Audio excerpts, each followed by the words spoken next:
세 번째 주제로 가겠습니다. 이거 굉장히 심각한 주제 같은데, 네. 이 보수 언론 쪽에서 지금 황교안, 나경원 체제를 손절하는 움직임이 있다고 합니다. 저도 뭐 이렇게 여러 가지 채널로 들었는데, 또 한국당의 그동안에 황교안, 나경원, 뭐 여러 가지 헛발질에 대해서 이해찬이 아무리 삽질을 해도 그게 묻혀버린다. 패스. 여러 가지 상황 속에서 자유한국당에 대해서 이 자유한국당이 이뻐서 지지하는 것이 아니라는 걸 자유한국당이 알아야 되는데 네. 그런 점에서 상당히 문제가 있을 것 같습니다. 지금 보수 언론 쪽에서는 황교안, 나경원 체제를 가지고는 내년 총선도 굉장히 어렵다. 그리고 보수 언론 쪽에서도 사실은 지금 이 우파 정권이 들어서야지 보수 언론의 존속도 가능한 겁니다. 네. 그래서 보수 언론이 굉장히 심각하고 그 다음에 절박한 심정으로 지금 황나 체제를 보고 있다. 그래서 오늘 아침에 보수 언론 몇 군데에서 짜르르 이 황나 체제에 대해서 문제점을 지적하는 이 기사가 나왔습니다. 그런 점에서 여러분께서 한번 이 문제를 네. 지금 이제 라고현님께서 굉장히 심각한 주제로 했는데 이게 굉장히 문제적이고 논쟁적인 주제인데 이 얘기를 꼭 해야 될 것 같습니다. 네. 자, 영님께서 이제 말씀을 해주셨는데 그런 논리라면 한국에서 미국을 즉시 미국에 사실 주한미군 철수 이야기가 서서히 나오고 영리님이 있습니다. 늘 이렇게 하시는 분이니까 아니 그 자꾸 하지 말씀을 마세요. 해서 철수 이야기가 나오고 네, 있어요. 네. 그렇기 때문에 제가 그런 우려를 제 말씀을 드린 겁니다. 당장은 미국이 기지를 만들었기 때문에 빠질 이유는 없어요. 그러나 그런 우려가 쌓이면서 현실화될 수 있기 때문에 제가 그런 최악의 상황을 말씀드리는 겁니다. 네, 그렇습니다. 네, 그리고요. 이제 네.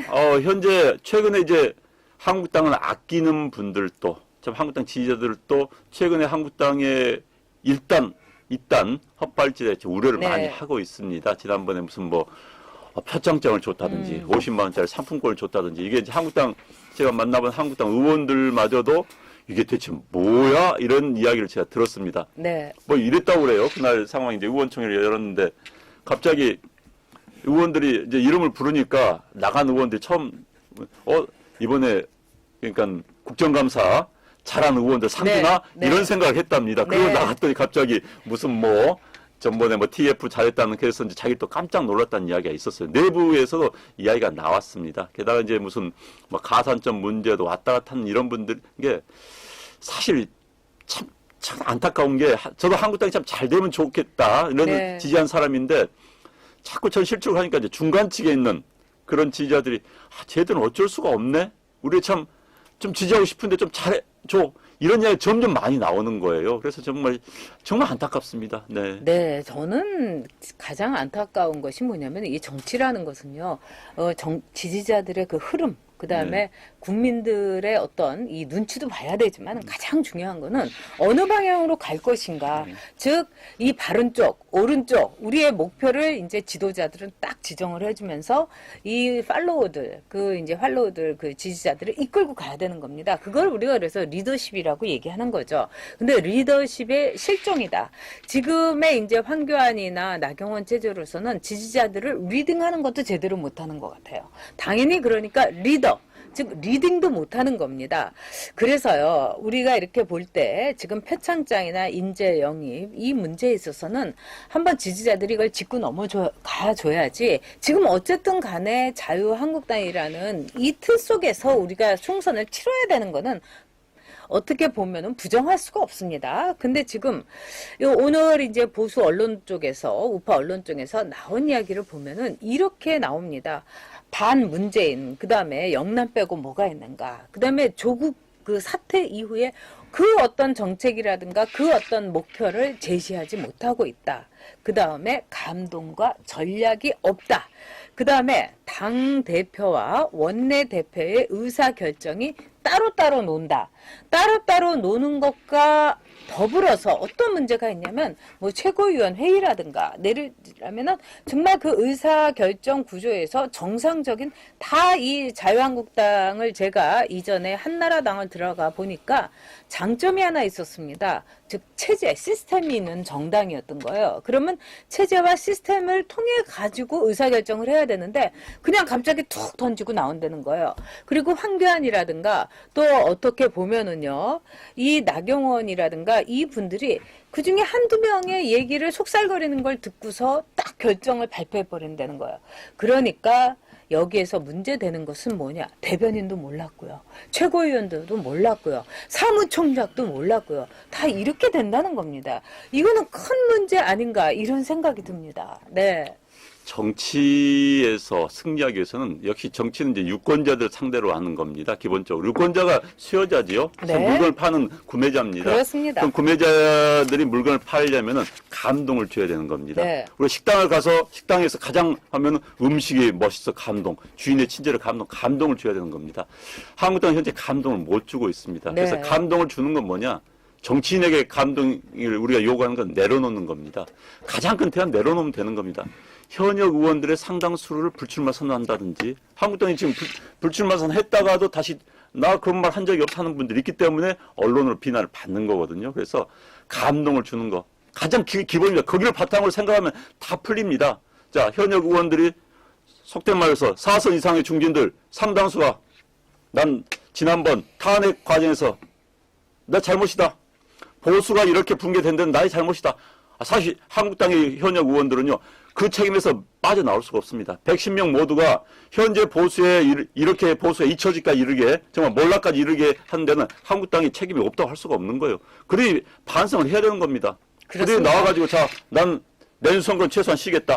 그 제외해서 보수의 재건에서 싸우겠다. 이런 감동을 준다면은 국민들 야, 저 당 대단하다. 황교안 대표도 자, 나는 내년 선거 안 나간다. 내 측근들 다 안 나가겠다. 다신 내년 총선을 위해서 싸우겠다. 그리고 그럼 뭐 대선 후보의 반열을 막 올 수 있는 거예요. 별로 복잡하지 않습니다. 단 그러나 내가 내려놓지는 못하기 때문에 문제가 되는 거예요. 시각을 국민들을 감동시킨다. 그 감동의 기본은 내려놓는 거다. 그럼 어떻게 하면 별로 어려운 게 없습니다.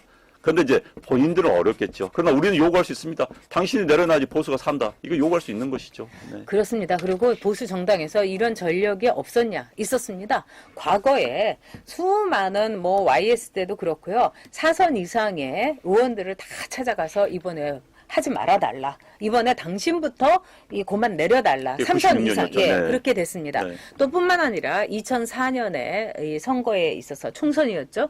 그 당시에는 이제 정말 차떼기 당에 굉장한 이 쓰나미가 그 한나라당에 있었습니다. 네. 그때도 다 찾아가 가지고 그 4선 이상들 다 내려놓게 했습니다. 아니 그런 걸 할 수 있는 것이 정치인 겁니다, 여러분.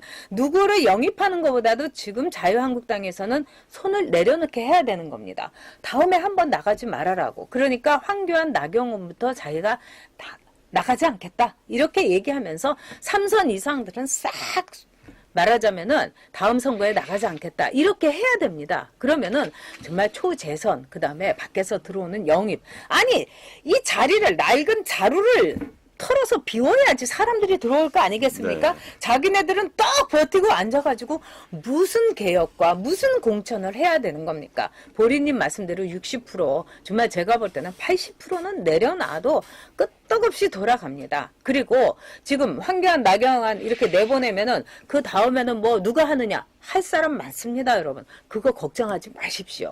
할 사람이 세고 셌습니다. 그리고 어차피 비대위 체제로 갈 건데요. 지금 저런 식으로 탐욕과 그 다음에 무리수를 두면서 헛발질을 해가지고는 이 우리 보수 지지자들에 대해서 가슴에 못을 박는 겁니다. 저는 우리 정모 때 저 역시 많이 더 내려놓을 수 있었습니다. 거기 오시는 45분의 그 분들에게 제가 더 내려놓을 수 있는 명령을 받았습니다. 저 같은 사람도 내려놓는데 왜 황교안과 나경원이 내려놓지를 못합니까? 저는 진짜 묻고 싶습니다. 네. 아무튼 내려놓으면 이깁니다. 그렇습니다. 남으면 커집니다. 네. 혼자 먹으려고 하면 작아집니다. 네. 저는 사실 저도 잘 못합니다만 이걸 모토로 살고 있습니다. 자, 나누면 커진다. 네. 그다음 내려놓으면은 생긴다. 그다음 혼자 먹으면 작아진다. 그렇습니다. 이 생각을 하고 있는데 정치인들 한국당에 이제 지도부에 있는 분들이 이런 생각을 했으면 좋겠습니다. 내려놓으면요 또 언젠가 생겨요. 버리면 언젠가 생깁니다. 그런데 자꾸 이제 눈앞에 보는 것만 생각을 하고 그다음에 이제 한국당 의원들의 상당수가 경선만 생각을 한 것 같습니다. 지금 경선하기 위해서 지역에서 돌아다닐 때가 아니에요. 맞습니다. 광화문에서 나오고 지금 어떻게 현재 이 정 말도 안 되는 좌파들 싸울 건 이 고민을 해야 되는데 대다수는 지금 특히 영남 지역이나 이런 데는 지역 돌아다니면서 내년 선거 이기기 위해서 그러고 다니고 있습니다. 그건 아니에요. 정말. 지금은 그럴 때가 아닙니다. 정말요. 네. 네, 저나 안영환 저 원장이나 내려놓을 수 있습니다. 네. 네, 그리고 많은 걸 내려놨고요. 자, 구독 엄지서 여러분 꼭 눌러주시고요. 이 구독이 저희에게 가장 큰 힘이 됩니다.